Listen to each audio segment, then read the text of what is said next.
ہوا یہ ہے کہ پچھلے سال آپ کے تجارت کے خسارے میں کمی بہت آئی، مگر اس کی سب سے بڑی وجہ یہ تھی کہ باہر سے جو ریمیٹنسز آ رہے تھے ان میں 30% اضافہ ہوا۔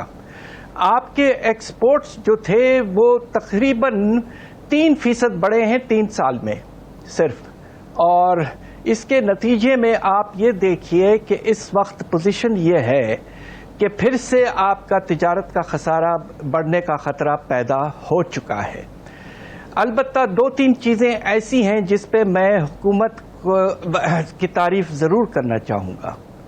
ایک تو یہ ہے کہ جب کووڈ آیا تو جس طرح کے سٹیپس لیے گئے، دونوں حکومت نے بھی اور ہمارے پاکستان کے اسٹیٹ بینک نے بھی بہت مناسب اقدامات لیے، اور اللہ کا شکر ہے کہ ابھی تک پاکستان میں جو ریٹ ہے کووڈ کے کیسز کا جو لیول ہے وہ ساؤتھ ایشیا میں ابھی تک سب سے کم ہے۔ ہم سے تھوڑا زیادہ بنگلہ دیش ہے اور ہندوستان ہم سے بہت زیادہ وہاں نقصان ہوا ہے۔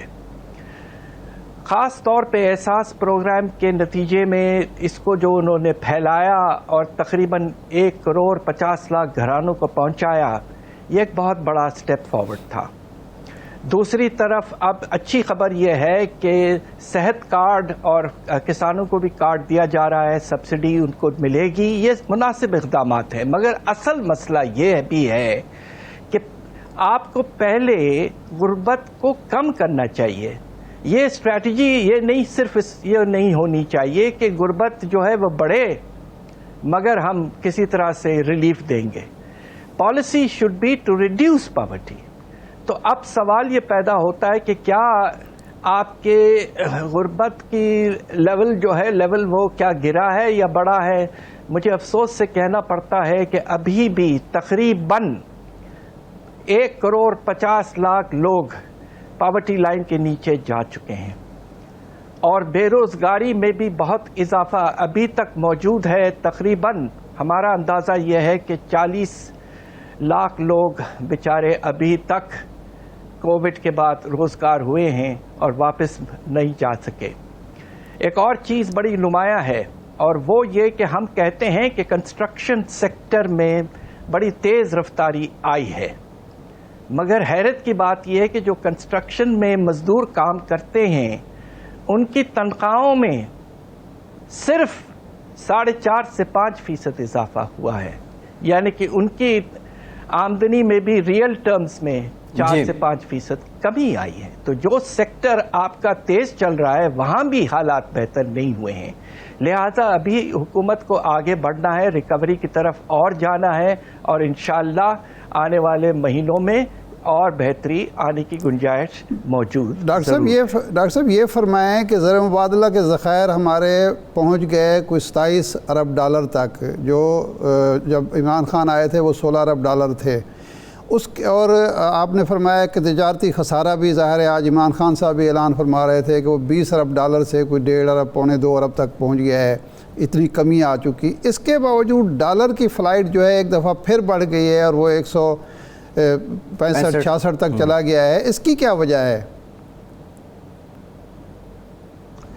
یہ دیکھیے ایک بہت اہم سوال ہے آپ کا، اور ہم سب اس بات پہ پریشان ہیں کہ ایک طرف حکومت کہہ رہی ہے اور اسٹیٹ بینک نے بھی جو اعداد و شمار ریلیز کیے ہیں اس میں ریکارڈ اضافہ ہے ہمارے فارن ایکسچینج ریزروز میں۔ اس میں یقیناً جو IMF نے پچھلے سال 1.4 ارب ڈالر دیا تھا اور اب 2.8 ارب ڈالر آئے ہیں، تو یہ ملا لیں تو یہ تقریباً 4 ارب ڈالر سے زیادہ ہمیں ایکسٹرا ملا ہے، اسپیشلی کووڈ کے بعد۔ تو ایک وجہ یہ ہے۔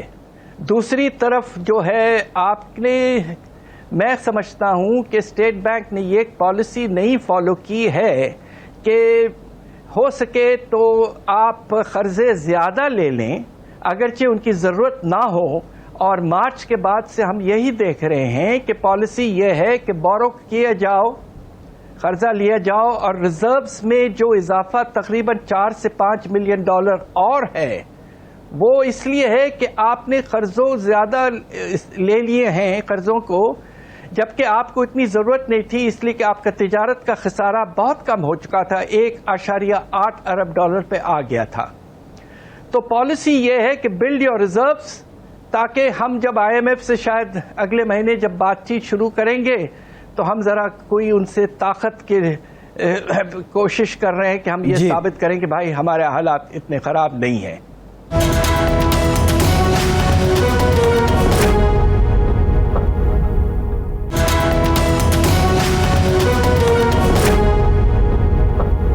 اس کے نتیجے میں ظاہر بات ہے کہ اگر ڈالر کی قیمت بڑھتی ہے تو اس میں بہت ساری چیزیں ایفیکٹ ہوں گی۔ ایکسپورٹر کو تو شاید اس کا فائدہ پہنچے، لیکن آپ کے قرضوں کا جو حجم ہے وہ بڑھے گا، آپ کی امپورٹ متاثر ہوگی، چیزوں کی اشیاء کی قیمتیں بڑھیں گی، تو اس کا تو ڈائریکٹ عام آدمی متاثر نہیں ہوگا اس سے؟ جی، مجھے افسوس سے کہنا پڑتا ہے کہ آپ بالکل ٹھیک کہہ رہے ہیں۔ اس کے نتیجے میں اب آپ یہ دیکھیے کہ دو چیزیں ایک وقت پہ ہو رہی ہیں۔ ایک تو جو باہر سے ہم امپورٹ کرتے ہیں چیزیں، اس میں دیکھیے اب گندم کی قیمت بڑھ گئی ہے، چینی کی قیمت بہت بڑھ گئی ہے، پام آئل کی قیمت تو 50-60% بڑھ گئی ہے، جی، تیل کی قیمت تقریباً 70 سے 80% بڑھ گئی ہے، اور ساتھ ساتھ آپ کے روپے کی قدر میں پچھلے 2-2.5 مہینے میں آپ نے دیکھا کہ تقریباً 14 سے 15 روپے کی کمی آئی ہے فی ڈالر۔ یہ دونوں چیزیں جب ایک وقت پہ ہوں گی تو اس کا نتیجہ تو یقیناً آپ کے افراط زر میں اضافہ ہوگا، اور کھانے پینے کی چیزوں کی جو رفتار ہے افراط زر کی، وہ بڑھنے کا بہت سخت میں سمجھتا ہوں اس وقت خطرہ موجود ہے۔ ڈاکٹر صاحب، اس کا حل کیا ہے؟ کیا یہاں پہ پھر وہی جو حکومت اسحاق ڈار صاحب پہ الزام لگاتی ہے کہ آرٹیفیشلی مینیج کر لیا جائے روپے کو، ڈالر کو، یا کوئی اور حل ہے اس کا؟ کوئی مڈل وے ہے کہ اس سے جان خلاصی ہو؟ بات یہ ہے کہ اگر ریزروز آپ کے ریکارڈ لیول پہ پہنچ گئے ہیں تو آپ اپنی امپورٹ کی فائنینسنگ میں سہولت کیوں نہیں کر رہے ہیں؟ آپ امپورٹ کا جو ڈیمانڈ بڑھا ہے اس میں آپ کی ڈیمانڈ بڑھ گئی ہے ڈالر کی، آپ کسی طرح سے مارکیٹ میں انٹروین کریں اور کوشش یہ کریں کہ روپیہ سٹیبلائز ہو۔ کسی کو اندازہ نہیں تھا کہ 152 سے گر کے یہ 166 میں آ جائے گا 2 مہینے میں۔ یہ تو بہت بڑی گراوٹ ہے۔ نہیں، مارکیٹ میں انٹروین کرنے سے کیا مراد ہے ڈاکٹر صاحب؟ کس لیے رکھتے ہیں آپ ریزروز؟ اپنے کرنسی کو سٹیبلائز کرنے کے لیے رکھتے ہیں، اور وہ ہو نہیں رہا ہے۔ ڈاکٹر صاحب، یہ عمران خان صاحب مسلسل یہ کہتے ہیں، چین کی مثال دیتے ہیں، اور ہمارے سامنے ہے کہ انہوں نے 70 کروڑ لوگوں کو غربت سے نکالا، اور عمران خان اس کا مسلسل حوالہ دیتے ہیں، احساس پروگرام، پناہ گاہیں، یہ سارا کچھ ہے۔ لیکن غربت کے خاتمے کے لیے یا غربت کی کمی کے لیے آپ کے خیال میں کون سا مضبوط اور مستحکم اقدام ہے جو کیا جائے تو واقعتاً پھر غربت کم ہوگی، یا احساس پروگرام سے، اس طریقے سے ریلیف سے بھی غربت کم ہوتی ہے؟ دیکھیے، بات یہ ہے کہ جو مناسب پالیسی یہ ہے کہ غربت کو کم کیا جائے، اور یہ نہ ہو کہ آپ کا جو سلسلہ ہے کہ غربت میں اضافہ ہوتا رہے اور آپ کسی طرح سے کچھ ریلیف پرووائڈ کریں۔ وہ ریلیف بھی آپ نے جو دیا تھا 12,000 روپے 3-4 مہینے کے لیے، جبکہ سالانہ آمدنی میں جو گیپ پیدا ہوا ہے پاورٹی لائن کے لحاظ سے، ایوریج 30,000 روپے لوگوں کے لیول میں کمی آئی انکم میں، قیمتوں کو دیکھتے ہوئے۔ تو بیچارے وہ غربت سے نکل نہیں پائے، چلیں تھوڑی سی ریلیف ہو گئی۔ یہ مناسب پالیسی نہیں ہے۔ بجٹ میں البتہ ہمارے فائنانس منسٹر صاحب نے ایک اچھی پالیسی کا ذکر کیا تھا، جسے انہوں نے نام دیا ہے باٹم اپ۔ اب یہ پالیسی جو ہے وہ یہ ہے کہ آپ کسی طرح سے بینک کریڈٹ جو ہے، جو آج تک بہت کم آپ کے نچلے طبقے کو ملتا ہے، اس کو بہتر کریں، اور اس کے تحت آپ مناسب پالیسی لے آئیں۔ جو پڑھے لکھے نوجوان ہیں ان کو آپ کریڈٹ کا ایکسس دیں، چھوٹے چھوٹے پروجیکٹس لگائیں، اور پھر اس طرح سے آپ مائکرو فائنانس انسٹیٹیوشنز کو استعمال کرتے ہوئے لوگوں کو پیدا کرنے کی کوشش یہ ہونی چاہیے کہ آپ پروڈکشن میں اور انکم میں اضافہ کریں۔ یہ میں سمجھتا ہوں کہ مناسب پالیسی جی ہے، اور کوشش یہ ہونا چاہیے خاص طور پہ کہ زرعی شعبے میں آپ مناسب قیمتیں دیں. آپ باہر سے جو چیزیں منگواتی ہیں ان میں پروٹیکشن ضروری ہے. آپ نے کپاس پر تو ڈیوٹی تقریباً ختم کر دی ہے، تو ہمارے فارمر کو تو آپ نے پروٹیکشن بالکل نہیں دیا ہے. اس طرح کی پالیسیز بدلیں تاکہ آپ کے پروڈکشن انکم میں اضافہ ہو اور غربت میں اس طرح سے کمی آئی. البتہ احساس اچھا پروگرام ہے، اسے جاری رکھیں. جو لوگ غربت میں پھنسے رہتے ہیں ان کو سپورٹ کی ضرورت ضرور رہتی ہے. جی ٹھیک، بہت شکریہ ڈاکٹر حفیظ پاشا صاحب. آپ کے وقت کا آپ موجود تھے. پاکستان کے سابق وزیر خزانہ ہم سے گفتگو کر رہے تھے. ایک بریک لیتے ہیں اور بریک کے بعد یہی ذکر کریں گے کہ 3 سال میں عوام نے کیا کھویا کیا پایا. ہمارے ساتھ رہیے.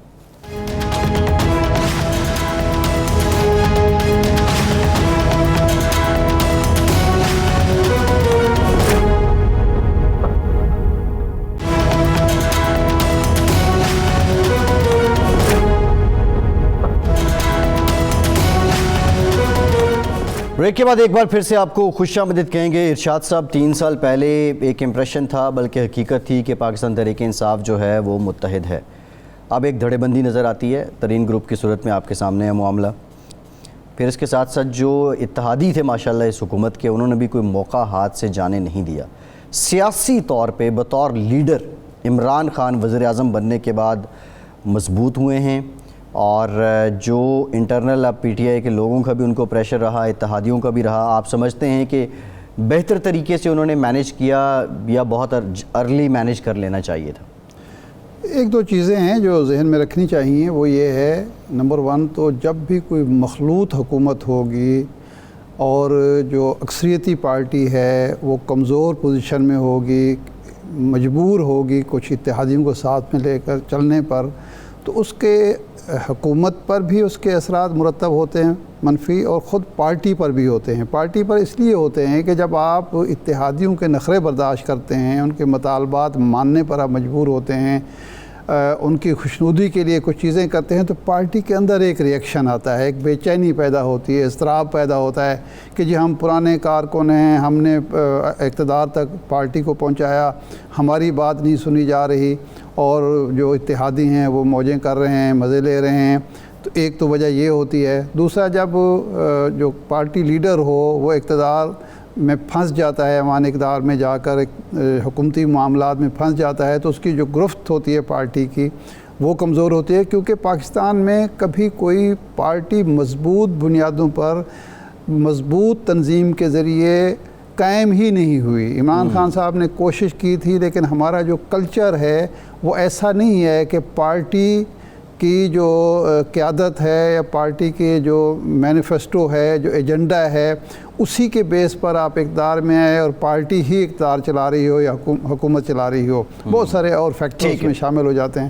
تو اس وجہ سے وہ بات ضرور ہے. لیکن میں کہوں کہ کمزور ہوئے ہیں عمران خان یا کمزور ہوئی ہے حکومت، ایک اور وجہ ہے جس کو ذہن میں رکھنا چاہیے کہ ہماری جو اپوزیشن تھی وہ بہت کمزور ثابت ہوئی ہے. یعنی وہ حکومت کی کامیابیوں سے زیادہ اپوزیشن کی ناکامیوں کا جائزہ لینے کی ضرورت ہے کہ وہ آج کے دن تک 3 سال مار کھانے کے بعد احتساب کی، نیب کی، ایف آئی اے کی بھگتنے کے باوجود متحد نہیں ہے. یہ پاکستان کی تاریخ میں پہلی دفعہ ایسا ہو رہا ہے. کیسے متحد ہو سکتے ہیں ارشاد صاحب؟ وہ تو غیر فطری ہے نا، ان کا تو اتحاد ہی غیر فطری تھا. اپنی اپنی جماعتیں ہیں، اپنے اپنے منشور ہیں، اپنے اپنے معاملات ہیں. نہیں، دیکھیں ماضی میں جب میاں نواز شریف صاحب یا بے نظیر بھٹو صاحبہ یا اس سے پہلے ذوالفقار علی بھٹو تھے، اس وقت بھی سیاسی جماعتیں جو تھیں وہ اپنے اپنے منشور کے ساتھ آتی تھیں، لیکن ایک اتحاد ہو جاتا تھا. اس لیے کہ نواب زر نصر اللہ خان کی شکل میں ایک ایسا شخص موجود تھا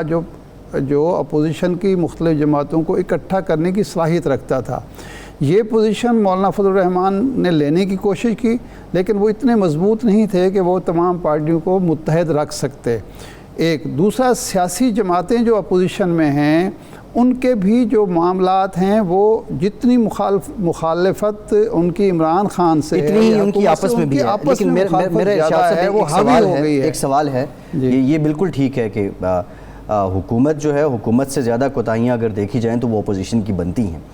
احتساب کا جو مشن تھا اس میں مطلب درجنوں لوگ اور بڑے پائے کے سیاستدان گرفتار ہو گئے، اپوزیشن لیڈر سے لے کے آپ بات کریں آصف زرداری صاحب، خواجہ سعد رفیق، مفتاح اسماعیل، شاہد خاقان، خواجہ آصف، درجنوں نام ہیں۔ ہر قابل ذکر سیاستدان جو ہے وہ اس فہرست میں آتا ہے اور اس نے گرفتاری جو ہے اس کی زینت بنی ہے۔ لیکن سوال یہ ہے کہ ان میں سے کوئی ایک بھی ملزم سے مجرم نہ بن سکا۔ احتساب کے مشن نے 3 سالوں میں پی ٹی آئی پہ کیا داغ بٹھائی ہے؟ دیکھیں، یہ جو نعرہ تھا احتساب کا، یہ ایک مقبول نعرہ تھا، اور یہ 96 میں جب عمران خان صاحب نے پارٹی بنائی اور نعرہ لگایا تو فوری طور پر نواز شریف صاحب نے اچک لیا اور انہوں نے احتساب کمیشن بنایا جس کے سربراہ جناب سیف الرحمان صاحب تھے۔ کیونکہ 2/3 اکثریت کے باوجود نواز شریف صاحب سمجھتے تھے کہ ایک مضبوط اور مقبول نعرہ ہے، اگر یہ عمران خان کے ہاتھ میں رہا تو شاید میری حکومت کے لیے مشکلات پیدا ہوں۔ لیکن پچھلے 3 سال میں یہ مقبول نعرہ جو ہے وہ اپنی کشش آہستہ آہستہ کھو رہا ہے۔ یہ مطلب نہیں ہے کہ لوگ اب احتساب نہیں چاہتے، لوگوں کے اندر ایک مایوسی پیدا ہوئی ہے کہ یار احتساب اگر عمران خان کی حکومت نہیں کر سکتی، عمران خان جس نے 22 سال احتساب کا نعرہ لگا رہا ہے، اگر وہ نہیں کر سکتی تو کون کرے گا؟ اس کی وجوہات جو ہیں اس کے ذمہ دار عمران خان نہیں ہوں گے، لیکن ان وجوہات کو ختم کرنا، دور کرنا، ایک ایسا نظام وضع کرنا جس کی وجہ سے جو ہمارا مثلا قانونی اور عدالتی نظام ہے وہ ایک گورکھ دھندا ہے، اس کا ہمیشہ فائدہ طاقتور کو ہوتا ہے، ہمیشہ مجرم اور ملزم کو ہوتا ہے، اور جو معصوم ہے، جو بے گناہ ہے، جو کمزور ہے، جس کے پاس پیسہ نہیں ہے، وہ اس نظام انصاف سے کوئی فائدہ حاصل نہیں کر سکتا۔ آپ زیادہ سے زیادہ دولت، چھوٹا مجرم جو ہے وہ پکڑا بھی جائے گا، اس کو سزا بھی ہو جائے گی، کیونکہ اس کے پاس اتنا پیسہ نہیں ہے کہ وہ قانون کو یا جو قانون انصاف فراہم کرنے والے لوگ ہیں ان کی خدمات حاصل کر سکیں۔ آپ زیادہ پیسہ لوٹیں، اس کے بعد اچھے سے اچھا وکیل آپ کو ملے گا، اچھے سے اچھی آپ کو قانونی مہارت اور مشاورت ملے گی، اور اس کے نتیجے میں خان صاحب نے میں یہی کہہ رہا ہوں کہ انہوں نے اس سسٹم کو بدلنے کی اگر کوشش کی تو ہمیں علم نہیں ہے، کم از کم جو کوشش ہوئی وہ نتیجہ خیز ثابت نہیں ہوئی کہ آج اتنے بڑے 3 سال گزرنے کے بعد یہ جتنی سزائیں ہوئی ہیں، مریم نواز کو ہوئی ہیں، میاں نواز شریف صاحب کو ہوئی ہیں، یا اس سے 2-4 اور لوگوں کو، یہ ساری کی ساری الیکشن سے پہلے کی ہیں جی۔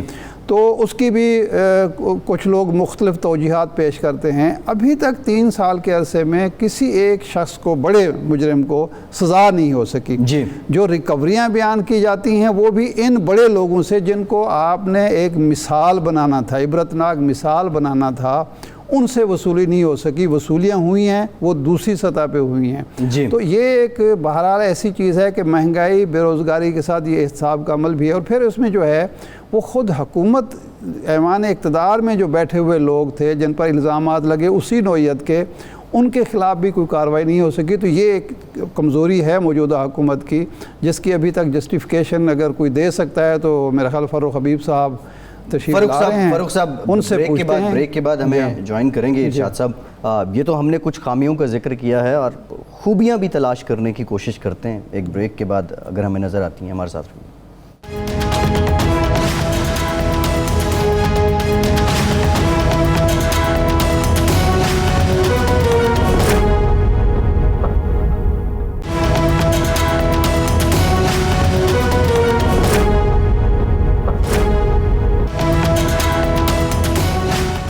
بریک کے بعد ایک بار پھر سے آپ کو خوش آمدید کہیں گے۔ ہمیں جوائن کیا ہے وزیر مملکت برائے اطلاعات و نشریات فاروق حبیب صاحب نے۔ بہت شکریہ فاروق صاحب آپ کے وقت کا۔ فاروق صاحب آپ کی طرف آتے ہیں۔ ارشاد صاحب، ہم نے مہنگائی پہ بڑی ڈیٹیل بات کی ہے اس سے پہلے، لیکن جو حکومت کی طرف سے بات کی جاتی ہے بار بار کہ معیشت کے لیے اصلاحات کی گئیں، معیشت کے لیے بہت کچھ کیا گیا، کرنٹ اکاؤنٹ ڈیفیسٹ جو ہے وہ کم کر دیا گیا، قرض جو ہیں وہ مزید نہیں لیے گئے، پچھلے قرض اتارے گئے، یہ سب باتیں ہیں۔ یہ اصلاحات کا ثمر عوام تک ارشاد صاحب منتقل کیوں نہیں ہو پا رہا؟ یہ میرا خیال ہے ہم فاروق حبیب صاحب سے اب پوچھیں گے، ہم نے جو بات کرنی تھی کر لی، کافی کر لی۔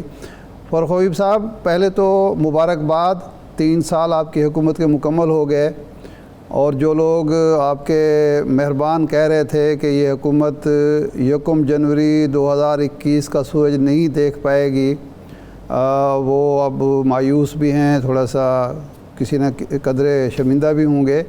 3 سال آپ کے مکمل ہو گئے، 4تھا سال شروع ہو گیا، تو آپ فرمائیں کہ آپ کے نقطہ نظر سے ایک ایسا اقدام جسے آپ سمجھتے ہوں، مائل سٹون سمجھتے ہوں کہ ایک ایسا اقدام ہے جو پاکستان کو، پاکستان کے عوام کی ضرورت تھی اور آپ کی حکومت کر گزری، کوئی ایک بڑا کارنامہ آپ کے خیال میں؟ دیکھیں، بات یہ ہے کہ میں سمجھتا ہوں کہ سب سے بڑا کارنامہ تو یہی ہے کہ جب اس ملک کے اندر ہمیں جس حالت کے اندر ملک ملا تھا، وہ تو ملک بینک ڈیفالٹ کے اوپر چھوڑ کے چلے گئے تھے۔ اتنے برے حالات تھے کہ 15 دن کے ریزروز ہمارے پاس پڑے ہوئے تھے۔ آپ کے پاس اپنی امپورٹس کے پیسے ادا کرنے کی پیسے موجود نہیں تھے، قرض تو چلے دینا دور کی بات ہے، لیکن آج ملک کو ہم نے نہ صرف سٹیبل کیا بلکہ ہم ملک کو گروتھ کی طرف لے آئے ہیں۔ کون سا ایسا معیشت کا سیکٹر ہے جو اس وقت ترقی نہیں کر رہا، چاہے وہ آپ کی ایکسپورٹس ہوں، چاہے وہ آپ کی لارج سکیل مینوفیکچرنگ ہو، چاہے وہ آپ کا کنسٹرکشن سیکٹر ہو، سوشل سیکٹر کے اندر آپ دیکھیں تو ہیلتھ کارڈ دیکھ لیں، آپ احساس پروگرام 260 ارب کا دیکھ لیں، آپ کم آمدن والے غریب لوگوں کے لیے جو گھروں کا انیشیٹو ہے، قوت 20,000 گھر حکومت کی اسی انیشیٹو کے تحت بنا کے بھی دے چکی ہے۔ اسی طرح 45 ارب روپے کے بینک جو ہے ان کے لیے آسان اقساط کے اوپر جو ہے وہ لونز منظور کر چکے ہوئے ہیں۔ میں یہ سمجھتا ہوں کہ یہ کوئی آسان کام نہیں تھا۔ دیکھیں، سب سے پہلے ہمیں جو ہے وہ لانگ مارچز کے چیلنجز، استعفوں کے چیلنجز، عدم اعتماد کے چیلنجز، حکومت ناکام ہو گئی، ڈے 1 سے اپوزیشن یہ کہتی رہی، پھر اس کے بعد پلوامہ کا اٹیک ہمارے سامنے آ گیا، ٹڈی دل ہمارے سامنے آ گیا، پھر مسلسل 2020 فروری سے آنورڈ ابھی اگست 2021 تک جو ہے وہ کووڈ کی وبا کا ہمیں سامنا ہے۔ لیکن دنیا یہ کہہ رہی ہے کہ دنیا کے 3 ممالک ایسے ہیں جنہوں نے بہترین انداز سے کووڈ کو ہینڈل کیا، اپنے کاروبار بھی چلائے، انڈسٹری بھی چلائی، روزگار کو بھی ہم نے ساتھ چلایا۔ تو میں یہ سمجھتا ہوں کہ کووڈ جہاں دنیا کی معیشتوں کو تباہ کیا، وہیں پاکستان کی وزیر اعظم عمران خان صاحب کی عام آدمی کے حوالے سے جو احساس کی سوچ تھی اس کے بہتر نتائج سامنے آئے، اور میں سمجھتا ہوں کہ اب ہم درست سمت کی طرف تیزی سے آگے بڑھ رہے ہیں۔ ڈیمز بڑی تیزی سے ڈیمز کے اوپر کام ہو رہا ہے۔ 1967 تربیلا کے بعد کوئی ڈیم نہیں بنا تھا، اب مومن ڈیم پہ کام ہو رہا ہے، دیا میر بھاشا ڈیم پر کام ہو رہا ہے، داسو ڈیم کے اوپر کام ہو رہا ہے، نئی گاج ڈیم کے اوپر کام ہو رہا ہے۔ K4 کا منصوبہ جو ہے وہ شد و مد کے ساتھ تیزی سے جو ہے وہ شروع ہو چکا ہے۔ پھر ریجنز کو ساتھ ملایا، فاٹا کے لیے تاریخی پیکج جو ہے وہ KPK میں جب مرج ہوا، پھر آپ کراچی ٹرانسفارمیشن پلان، سندھ کا پلان، بلوچستان کی تاریخ میں کبھی اتنے پیسے ترقیاتی طور پہ نہیں گئے۔ وہ یہ اعلانات جو ہیں وہ ہم نے بھی سنے ہیں، ان میں سے جو ابھی آپ نے معیشت کی بات کی کہ 15 روز کا آپ کے پاس ریزرو تھا، پھر کرنٹ اکاؤنٹ کو بہتر کیا، بڑا اس کی تشہیر بھی خاصی ہوئی ہے، لیکن بنیادی ایک سوال ہے جو عام لوگوں کا احساس کی آپ نے بات کی ہے۔ 2018 اگست میں چینی تھی 49 روپے کلو، اور اب جو ہے وہ کوئی 100 روپے ہے۔ پھر اسی طرح اگر ہم دیکھیں تو پچھلے 3 سالوں میں جو 20 کلو آٹے کا تھیلا ہے وہ 362 روپے مہنگا ہوا ہے، بکرے کا گوشت 337 روپے ہوا ہے، گائے کا 169 روپے ہوا ہے۔ ہوش ربا مہنگائی ہوئی ہے۔ مہنگائی کو قابو کیوں نہیں کر پائے؟ مانا کہ دنیا میں بھی چیزوں کی قیمتیں بڑھی ہیں، لیکن جس تناسب سے یہاں جو مہنگائی ہوئی ہے، یہ تناسب کیوں کم نہیں کر پائی آپ کی حکومت؟ جو لوکل پیدا ہونے والی چیزیں ہیں وہ کیوں مہنگی ہو رہی ہیں اور قابو نہیں پایا جا رہا؟ دیکھیں بنیادی طور کے اوپر کچھ ایشوز ہیں جس پہ میں سمجھتا ہوں جب ہم مہنگائی کی بات کرتے ہیں تو ہمیں اس پہ بات کریں۔ پہلا ایشو یہ تھا کہ ہم نے ڈالر کو فکٹیشیسلی روکا ہوا تھا، اسحاق ڈار 7 ارب ڈالر جھونک کے چلے گئے تھے۔ دوسرا، دنیا کے اندر، یہ میں نہیں کہہ رہا، اقوام متحدہ کی فوڈ اینڈ ایگریکلچر آرگنائزیشن ہے، پچھلے 10 سال کی 40% مہنگائی میں اضافہ ہوا ہے۔ جو خوردنی تیل ہم جو سارا باہر سے امپورٹ کرتے ہیں اس کی قیمتوں میں 124% اضافہ ہوا۔ دالیں، جو دالیں پاکستان میں ہم پیدا کر سکتے ہیں وہ 70% ہم امپورٹ کرتے ہیں۔ آج عمران خان اولیوز بھی لگا رہا ہے، آج عمران خان پاکستان کے اندر دالیں بھی لگا رہے ہیں، آج عمران خان صاحب پاکستان کے اندر پہلی بار فوڈ سیکیورٹی کے اوپر کوئی کام کر رہا ہے۔ اور آج جو مہنگائی کی، ہم جب آٹے کی بات کرتے ہیں تو ہم یہ بھی دیکھیں کہ قیمت 1300 سے 1800 روپیہ سپورٹ پرائز کی گئی، کسان کی آمدن میں اضافہ ہوا، 500 ارب روپیہ گندم کے کاشتکار کی جیب میں اضافہ گیا. جب چینی کی ہم بات کرتے ہیں تو یہ بھی آپ مد نظر رکھیں کہ وہ گنا جو اس کا 100 روپے من لیتے تھے اور اس کو سال بعد احتجاج کر کے پیسے لینے پڑتے تھے, آج 250 سے 300 روپے من کسان کو اس کے دروازے سے گنا ملز والے جو ہے وہ اٹھا کے لے کے گئے. لیکن اس کے باوجود ہمیں مافیاز, کارٹلز کا بھی سامنا رہا. 44 ارب روپے کے جرمانے کمپٹیشن کمیشن آف پاکستان نے کیے ہیں جو پہلے کبھی متحرک نہیں ہوتا تھا. ان کو بھی ہم ریگولیٹ کر رہے ہیں, قیمتوں کا تعین کر رہے ہیں, گراں فروشوں کے خلاف کارروائیاں کر رہے ہیں, کسان کا تحفظ بھی کیا ہے, گراں فروشوں کے خلاف بھی کارروائی کر رہے ہیں. اور آپ دیکھیں گے کہ آئندہ آنے والے دنوں کے اندر جو مہنگائی ہے اس کو ہم کم کریں گے اور آمدن میں اضافہ کریں گے. فاروق صاحب, یہ جو آپ فرما رہے ہیں کہ جرمانے کیے, یعنی یہ مسابقتی کمیشن کے جرمانے وہ اپنے کھاتے میں ڈال رہی ہے, یہی الزام ہے اپوزیشن کا آپ پر کہ یہ جو نیب ہو, مسابقتی کمیشن ہو, ایف آئی ہو, جو کچھ بھی کرتی ہے وہ حکومت کے کہنے پر, تو آپ یہ مان رہے ہیں کہ حکومت نے یہ جرمانے کروائے؟ نہیں, دیکھیں, مسابقتی کمیشن آج سے پہلے کیوں کام نہیں کر رہا تھا؟ مسابقتی کمیشن کی کمپوزیشن ٹھیک کی گئی. مسابقتی کمیشن نے جو رپورٹ آئی تھی, جو انکوائری رپورٹ آئی تھی, اس کی بیس کے اوپر انہوں نے کام کیا. آپ اس کی اگر رپورٹ کو پڑھیں تو وہ یہ کہتے ہیں کہ یہ تو کمپٹیشن ہونا چاہیے اس مارکیٹ میں. یہاں پہ تو کمپٹیشن نہیں ہے, یہاں پہ کارٹل ہے. مافیا کہاں ہوگا؟ جہاں پہ کارٹل ہوگا, جہاں پر مفادات مشترک ہوں گے. مشترک مفادات کی بنیاد کے اوپر ریٹس کو بڑھایا جائے گا. تو اس کی بنیاد کے اوپر جب ان کے قوانین کی جو وائلیشن ہوئی اس کی بنیاد پر انہوں نے جرمانے کیے. اس جرمانے کا عوام کو کیا فائدہ ہوا؟ چینی تو وہی مہنگی بک رہی ہے, تو اس جرمانے کا عوام کو تو فائدہ نہ ہوا. مقصد تو یہ ہے کہ عوام کو فائدہ ہونا چاہیے. یہ بات آپ ان کے ساتھ بیٹھ کر بھی طے کر سکتے ہیں. دیکھیں, بات یہ ہے کہ حکومت نے سرکاری طور کے اوپر چینی کا ریٹ مقرر کیا 87 روپے, جو انہوں نے کاسٹ ویلیویشن کی. اس کے باوجود جو ہے وہ کورٹس کے اندر چلے گئے, اسٹے لیا, اس کے اوپر ابھی معاملہ ہمارا چل رہا ہے ان کے ساتھ. لیکن بنیادی طور کے اوپر میں سمجھتا ہوں کہ کسی کو نہ تو گراں فروشی کی اجازت دی گی, نہ کسی کو ناجائز منافع خوری کی جو ہے وہ اجازت دی جائے گی. لیکن پھر میں آپ کو یہ کہوں گا کہ پاکستان میں پچھلے 30 سال کے اندر ایگریکلچر پہ کوئی توجہ نہیں دی, چاہے وہ آپ کا کاٹن کا بیج ہو, چاہے وہ آپ کا گندم کا بیج ہو, چاہے وہ پیداوار بڑھانے کا بات ہو. پہلی بار وزیر اعظم عمران خان صاحب نے اس کے اوپر توجہ دی, کسان کو عزت ملی, رسپیکٹ ملی. یہ کیسی توجہ ہے اس کی؟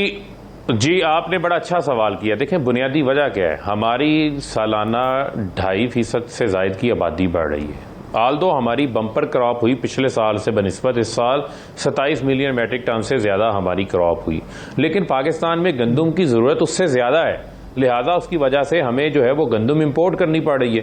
یہی وجہ ہے کہ ہم پیداوار بڑھانے کے لیے اب کام کر رہے ہیں, پیداوار مزید بڑھے تاکہ ہم نہ صرف خود کفیل ہوں بلکہ ایکسپورٹ کرنے کے اندر شامل ہوں. سمپل سا سوال ہے, پہلے ان چیزوں کو مد نظر نہیں رکھا گیا. ٹھیک ہے, 50 لاکھ گھروں میں سے کتنے لوگوں کو آپ کی حکومت گھروں کی چابیاں دے چکی ہے؟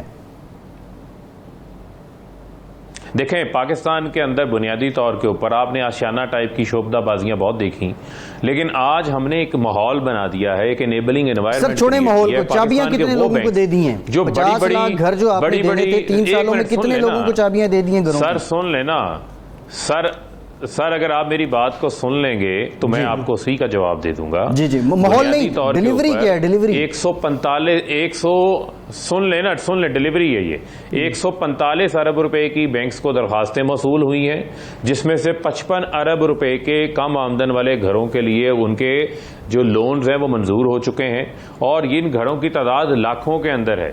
اسی طرح نیا پاکستان ہاؤسنگ اتھارٹی کے انڈر 70,000 گھروں کا جو ہے وہ کام پروسیس ہو رہا ہے. اسی طریقے سے 20,000 گھر جو ہے اخوت فاؤنڈیشن کو ساتھ ملا کر ہینڈ اوور ہو چکے ہیں. پنجاب پیری اربن منصوبے کے تحت پنجاب کی 40 تحصیلوں کے اندر اس وقت جو ہے وہ ہزاروں گھروں کے اوپر کنسٹرکشن کا جو ہے وہ کام جاری ہے. ایک ماحول ایسا بنا دیا گیا ہے, انوائرمنٹ ایسی کریٹ کی گئی ہے کہ وہ آدمی جو 10,000 15,000 20,000 پہ ماہوار کرائے پہ رہتا تھا, وہ 5 سے 10,000 روپے مہینہ قرض کی اپنی قسط ادا کر کر اب اس کی چھت بھی اپنی ہوگی, زمین بھی اپنی ہوگی. 5-10 سال بعد اس پراپرٹی کی ویلیو بھی انکریز ہوئی ہوگی. آج سے پہلے تو کسی حکومت کو یہ توفیق نہیں ہوئی. وہ بینکس جو بڑی بڑی ملوں کو, فیکٹریوں کو قرض دیتے تھے, وہ کبھی عام آدمی کو قرض نہیں دیتے تھے. آخری سوال, ہم اس کو پابند بنائے. آخری سوال یہ ہے کہ عمران خان صاحب چین کی مثال دیتے ہیں کہ 70 کروڑ لوگوں کو غربت سے نکالا. 3 سال میں کتنے لوگ ہیں جن کو غربت سے نکال کے غربت کی لکیر سے اوپر لایا گیا ہے؟ وہ کوئی اعداد و شمار ہیں آپ کے پاس؟